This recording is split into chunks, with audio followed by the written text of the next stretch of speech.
parce que le Niger, que l'on a voulu classer pendant très longtemps, pays soi-disant pauvre et très endetté, le Niger se révèle l'un des pays les plus riches que la terre ait jamais porté.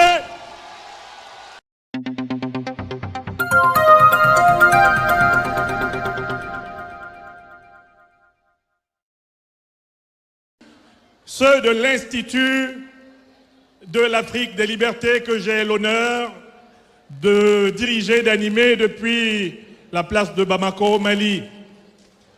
J'ai à mes côtés le docteur Drissa Kanambaye, spécialiste de communication qui est venu de Bamako.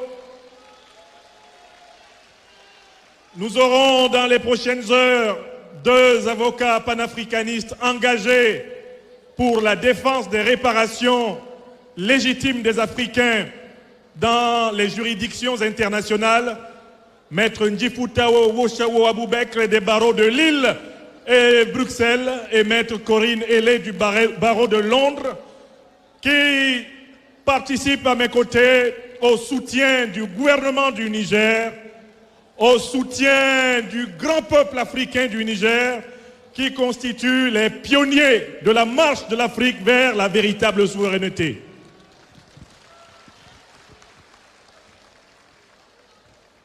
J'ai découvert avec ce pays l'importance de la lutte traditionnelle à Agadez, dont je suis devenu un fils de la mosquée sacrée aux 99 portes.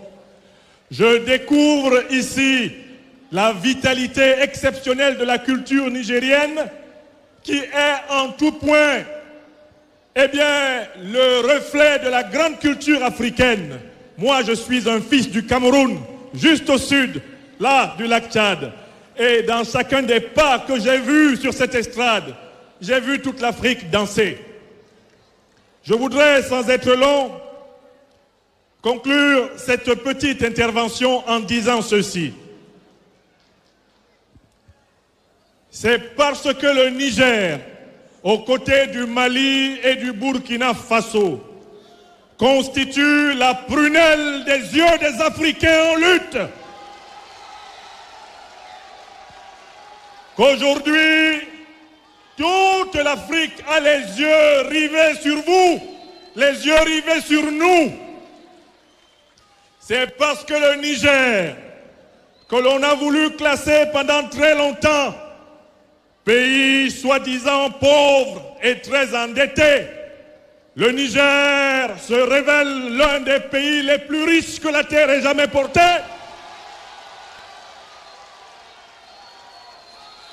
C'est parce que les Nigériennes et les Nigérois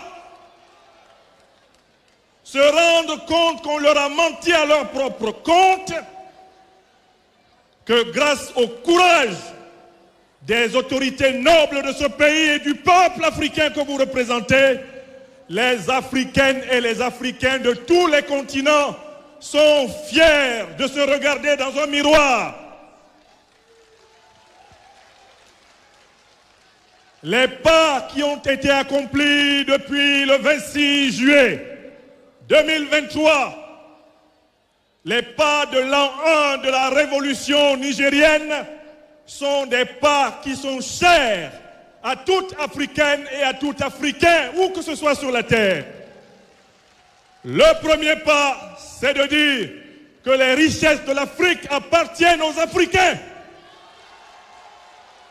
Le deuxième pas, c'est de dire que la sagesse de l'Afrique, va gouverner les Africains. Le troisième pas, c'est de dire que la puissance de l'Afrique va garantir la paix et la sécurité des Africains.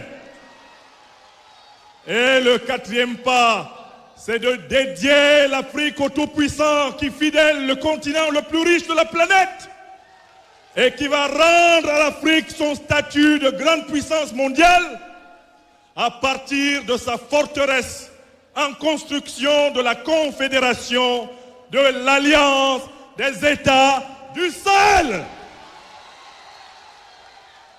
Seigneur Dieu créateur de tous les hommes, maître de vie, maître du ciel et de la terre, que lutte engagée par le grand peuple du Niger. Que cette lutte s'empare de tout le continent africain et que plus jamais, l'Africaine et l'Africain ne soient traités comme esclaves, comme colonisés, comme néocolonisés ou comme impérialisés à tout jamais dans l'histoire à venir. Je tiens à remercier le président Tiani et tous ses compagnons du CNSP et chacune et chacun des Nigériens pour l'honneur que vous faites à notre continent. Nous sommes à vos côtés nuit et jour, jusqu'à la victoire finale. Hasta la victoria siempre. Merci.